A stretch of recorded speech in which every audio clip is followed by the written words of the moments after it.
Good Wednesday evening. Thank you so much for joining us for Friends at 5. We are starting today with breaking news out of Orangeburg County. Yeah, just 3 days after their school went back, authorities at Orangeburg-Wilkinson High School posted this message on their page. 3 students were shot outside of the school during dismissal this afternoon. This happened just about 45 minutes ago. Law enforcement says that the shots were fired by a car that was passing the school, driving past the school as kids were just getting out. This is a picture from outside the school right now. We're told that the kids are secure. The remaining students are locked inside the school. There is a heavy law enforcement presence on the scene right now. We have also seen drones flying over the area. School officials say that, again, all the other students are secure inside the school at this time. They are communicating with parents. They are going to give a different dismissal location. They are communicating that location with the parents right now. But again, messages and phone calls into the newsroom as parents and many in the community are just panicked and heartbroken over this news. We know 3 students did get shot outside of Orangeburg-Wilkinson High School this afternoon, just after dismissal. Again, school officials posting on their website they believe that the shooter was not inside the school. The shooter instead, they believe, was outside of the school in a car, passing the school, and randomly shot at the students who were being dismissed. We've got a crew en route, and we also have 2 crews that are on the scene right now. Devin Johnson, the folks in Orangeburg County are very familiar with him from Street Squad. He is there now. He says that he is ready. I believe Devin is calling in now with the details. When I spoke to him just a couple of minutes ago, he said he learned of this shooting from a parent. So as soon as the folks in the back can let us know Devin is on the phone, we'll talk to him a little bit more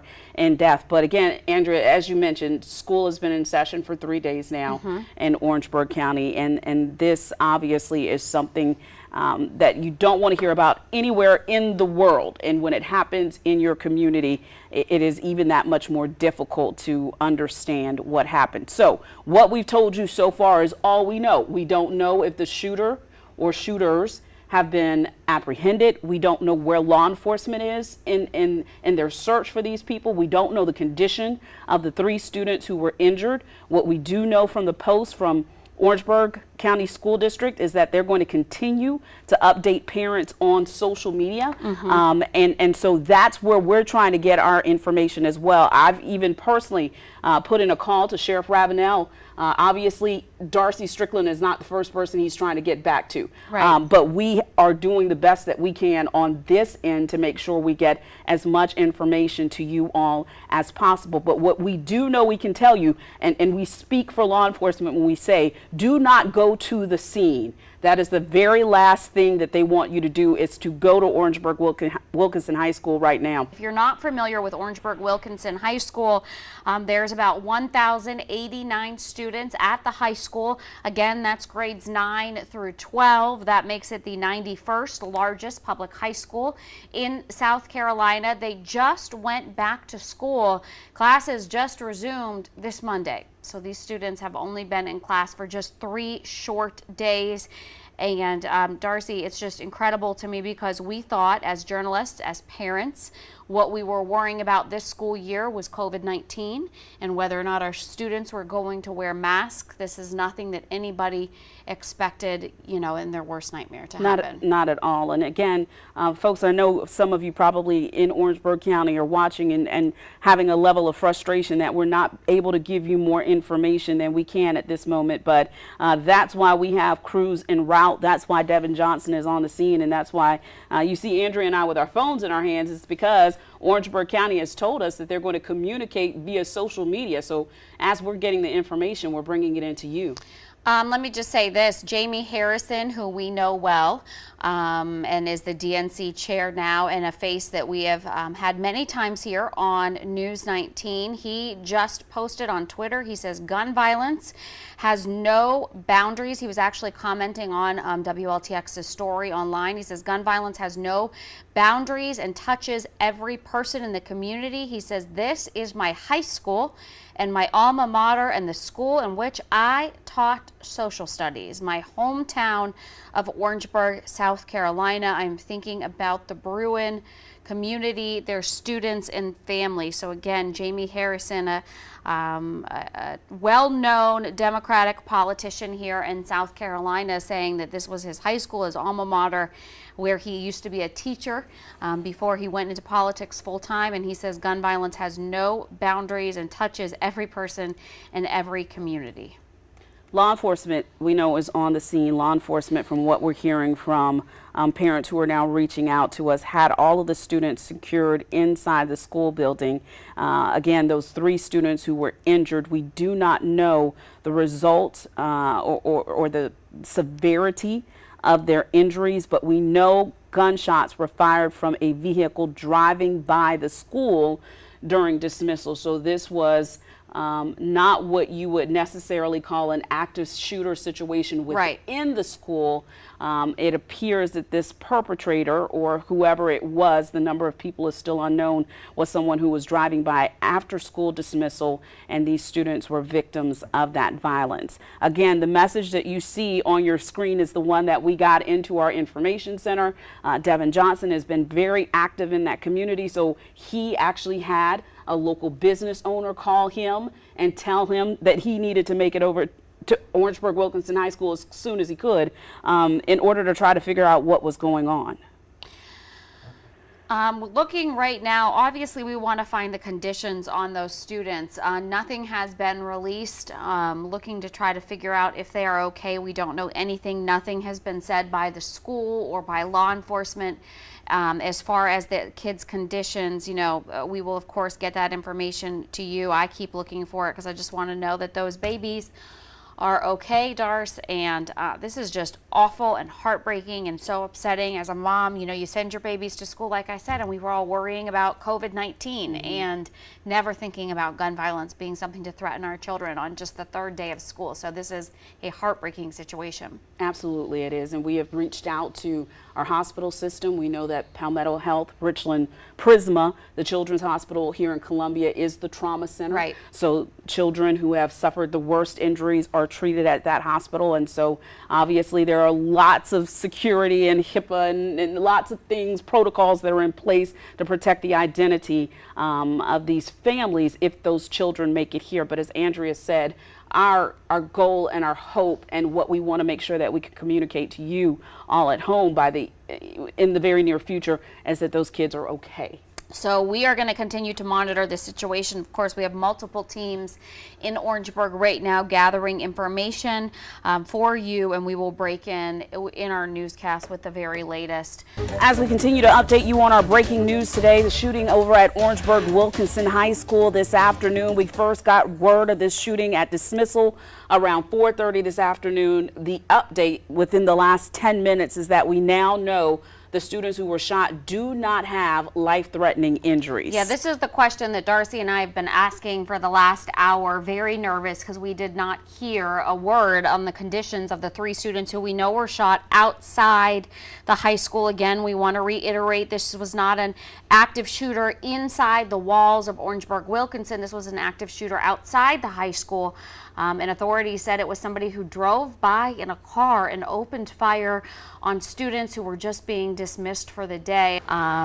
There's countless law enforcement on the scene. We're told this investigation is being run by the Orangeburg County Sheriff's Department. And we know, as parents, we talked about this just a couple of minutes ago, Andrea, it goes against common sense as a parent not to try to go to your child when you know there's a situation like this. But again, law enforcement pleading with you to meet them at the technology center, a parent or guardian with identification in order to reconnect. We are continuing to learn more information every minute on the breaking news that 3 students outside Orangeburg-Wilkinson High School were shot as they were being dismissed from school. We are told it was a drive-by shooter who opened fire at the school as those children were leaving. The good news is, the latest news is, the 3 children did not sustain fatal injuries. They are expected to be okay. We don't know their conditions though, and if they need surgery and all of that. We also don't know whether or not an arrest has been made. We've reached out to law enforcement, still waiting to hear back from them. We've been in great communication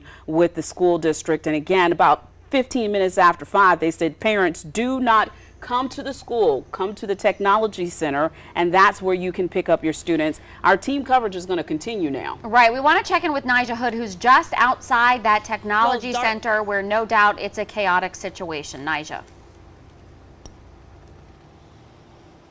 Darcy, Andrea, we're here at the Technology Center. This is where students have been evacuated. They were previously located at the Orangeburg-Wilkinson High School. You can see now that police are on scene, parents are standing by waiting to hear the latest about their children and how they are doing. I actually have spoken to a couple parents today who have told me they have been able to be in touch with their children.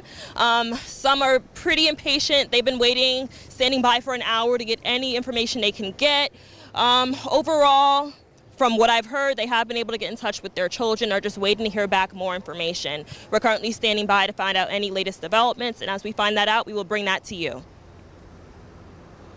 All right, Nija Hood, thank you so much. Our team coverage, again, continues with Nija Hood, who is out there at the Technology Center. Unfortunately, because of technical problems, Nija can't hear us, so we're not able to ask her any questions, but you can only imagine what the parents are thinking. Can we go back to that live look, if that's possible, you guys, of those parents outside? I said that in the background of this, right to the left of your screen, if you look, there is a Orangeburg Sheriff's deputy who is taking notes. He's got a notepad out, and he is talking to two parents there in the left part of your screen, and he's actively taking notes. Obviously, every parent in this situation has their own story to tell. There's 1,089 students at this high school, and each one of those students has a different experience when something awful like this happens. So each one of those parents, they are able to talk to different officers on the scene, perhaps sharing with them what they saw when they arrived, or sharing with them what their students, you know, in the age of technology,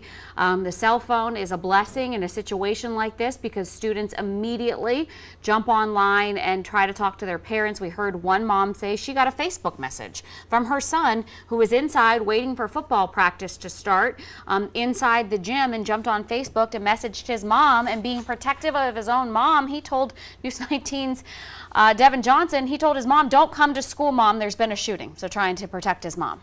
So what we also know from that parent whose son was at football practice is that another parent also told Devin the same thing. Her son was at football practice. It looks like if your son plays football for OW, they're all still in the gym at the school. Yes. That's what it looks like just from talking to the parents that we did. But if your son or daughter drove their car to school today, they may still be on the school's property, because they're going to have to be released by law enforcement. If you are a parent or a guardian and you're coming to the Technology Center in order to pick up your child, law enforcement is going to want to see some type of identification. They're not just going to hand your child over to you. As you can imagine, there is heightened security and sensitivity during this breaking news situation. But as Andrea said just moments ago, if there's any good news in this breaking news, is that we've heard from the school district that the students who were injured have not sustained life-threatening injuries. Now we're just trying to hear from law enforcement whether or not there's been an arrest. All right, we've been hearing from you all on social media, and we appreciate it. This viewer says, pray for Orangeburg. I don't think everyone completely understands the magnitude of a school shooting yet. It's scary that you can't even be safe or find refuge at school anymore. We need a culture shift. All right, another viewer had this to say. Hamilton Grant says, heartbreaking news. And praying for the Bruin family and Orangeburg community all together. And just to answer the question really quickly, I just got a message from a viewer there in Orangeburg who said the Technology Center is right down the road from Orangeburg-Wilkinson High School. It's probably only about 2 football fields away around the curve. So that's where the students are right now, holding in place, waiting to be dismissed. This message from Bakari Sellers, prayers for my high school, OW, another school shooting. Brooklyn Casey football, praying for Orangeburg-Wilkinson students and staff. God bless. Now, we did hear from some parents of football players who said they were actually in the gym waiting for practice to begin when the shooting happened. So we know that the football players were inside at the time. Heard from a parent. This from Oh, our own Nija, who said Orangeburg-Wilkinson High School students have been moved to the Technology Center. Parents need to bring their ID. That's from our own News 19's Nija Hood. And again, we just heard from a parent in Orangeburg who says that that Technology Center is just down the road from the high school. Again, viewers just in dismay that something like this is happening, shooting at kids at the high school in Orangeburg. South Carolina High School Sports Group sending out this tweet. Our thoughts and prayers are with everyone at Orangeburg-Wilkinson High School right now. All right, and this is the tweet I was talking about earlier from our own Jamie Harrison. Many people know him well. He is now DNC chair, has his new position, and he said this: gun violence has no boundaries and touches every person in our community. This is my high school, my alma mater, the school where I taught social studies in my hometown of Orangeburg. I am thinking about the Bruin community, the students, and their families. And he was responding again to the story here on WLTX.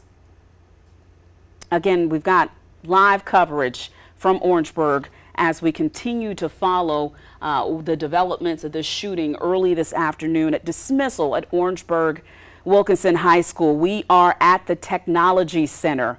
There are students on this bus who were transported from the school to the Technology Center.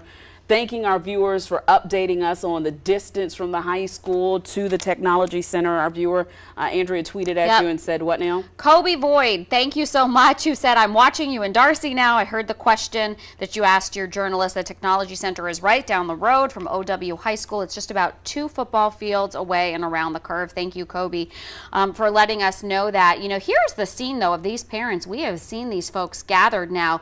Darcy and I have been on the set since about 4:40 this afternoon, and they have been gathered, pacing, talking to each other, looking at their phones. Many have taken time to talk to law enforcement. At one point, we saw a sheriff's deputy just on the left-hand side of our screen who had a notebook out and was taking notes. We see a highway patrol trooper right there on the left-hand side as well. We know everybody, it was all hands on deck, everybody responding to this to try and keep kids safe and prevent any further injuries, anybody else from getting hurt. As we know now, 3 students were shot today outside of the high school. We do know all 3, and our prayers are that they are expected to be okay. According to the school district, they are expected to be okay. But here's one member of law enforcement who's talking to parents. Our own Nija Hood is at the Technology Center right now, and she told us just moments ago that of this entire group that she has seen the entire time she's been standing there, nobody has been reunited with their children yet. And I gotta say too, Darcy, it's a hot day outside. It is. On top of everything else, it's 90 degrees outside, plus that more than that with humidity, and these parents have been standing there after getting the worst news a parent expects. My heart goes out to them because, you know, they just want to run across that road right now and run inside that building and grab their babies, as we all would want to do in this situation. So this just breaks my heart because, you know, they just want to talk to their kids and hug them and put their arms around them. But again, law enforcement doing their due diligence, like Sheriff Lee Foster said to us. To continue our team coverage, we started off today as close as we could get to the high school, but now that is no longer the center of focus. The investigation continues with law enforcement, but we've had to shift our focus from the high school to the Technology Center. There are a number of stories being told there. Devin talking with parents. Nija Hood is going to continue our team coverage. Well, Darcy, Alicia, parents are getting rather impatient. Law enforcement has just informed them that they are not able to go in and reunite with their children on foot. They must enter with the vehicle. However, we just saw several parents kind of rush past. They're getting very impatient here. Initially, they were told they could only go in 4 at a time, but now it seems like a lot more people are rushing over and getting impatient with law enforcement and are getting impatient with having to wait to reunite with their children.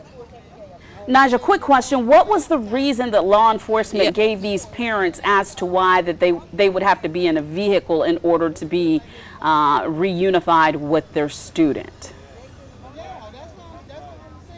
They did not mention a reason. Parents were demanding a reason. They were not given a reason. Just during this live shot, another parent had told me they're now letting parents go in 10 at a time, and they are now letting them go in on foot. And we're also seeing some cars file in as well. But it seems that the rules are changing up as parents are becoming impatient and demanding to get reunited with their children. Exactly how many parents out there, Nija, do you see waiting at this moment? And maybe set the scene here for those unfamiliar with this particular school, this particular area. Where is the technology center in location to the high school? Well, the technology center is right down the street from the high school. A lot of parents have filtered out. It was packed with, I would say, maybe 50 plus parents earlier, and now we're down to about half that. A lot of them have rushed over there across the street. You can see them filing in to the technology center to get reunited. Some cars are being filed in as well, so there's a mix of people on foot and in their vehicles. They're letting more people file in on foot, as you can see crossing the street here from where we are to across the street there at the technology center. We're seeing more and more cars lined up the block here waiting to file in as well. We're looking at about I want to say 20, 30 cars, maybe even more than that. And they're filing down the block trying to get inside as well. So it seems law enforcement is doing their best to try and navigate everybody into the technology center. The first notification parents received from the district was about 4:30 this afternoon that there had been a shooting at the school and that 3 students had been injured. So 4:30 this afternoon, we're going on 2.5 hours, almost 3 hours. So it is understandable that if you have a child that you have not been reunified within almost 3 hours, you would have a sense of anxiety and urgency in getting to your child. In the same breath, law enforcement and administrators have a job that they need to do. And if there's ever been a time that they've been hypersensitive and very safe when it comes to your children, it is in a situation like this. So the emotions are understandable. The practice and the policy and the procedure from law enforcement is understandable as well. You can see there, I'm not sure if that's a school administrator or a member of law enforcement and maybe another parent, but she is telling people to come on in and get your child. Naja, I know you've been there for a while. You've had a chance to speak with parents. What are the parents telling you that their kids are telling them? Because in this day and age, just about probably every one of those kids in there had a cell phone. Well, everyone, with the exception of one parent who I spoke to, they've all been in communication with their children via text message. They've been keeping them updated. So for the most part, they didn't seem too stressed in knowing that their children were safe and that they have been in communication with them. One parent who I spoke to says that his daughter's 14 years old, did not have a cell phone, so he was a little bit more on edge considering he did not have that communication. But most of the parents who I spoke to today have said they've been in open communication with their child while they've been located inside that technology center. And another tidbit that could possibly ease the minds of many of these parents, at least for the moment, is knowing whether or not a suspect has been arrested, knowing the latest on if it was one person, if it was a number of people who have been or are now in police custody. We were looking on social media as soon as we received the news today, trying to find out any information that we could. And TikTok, we saw footage of a drone flying above the campus shortly after all of this happened. Crews were already on scene, but definitely an active search as of, I would say, the majority of this afternoon certainly is still ongoing, but we are still waiting to be notified about the potential suspect or suspects.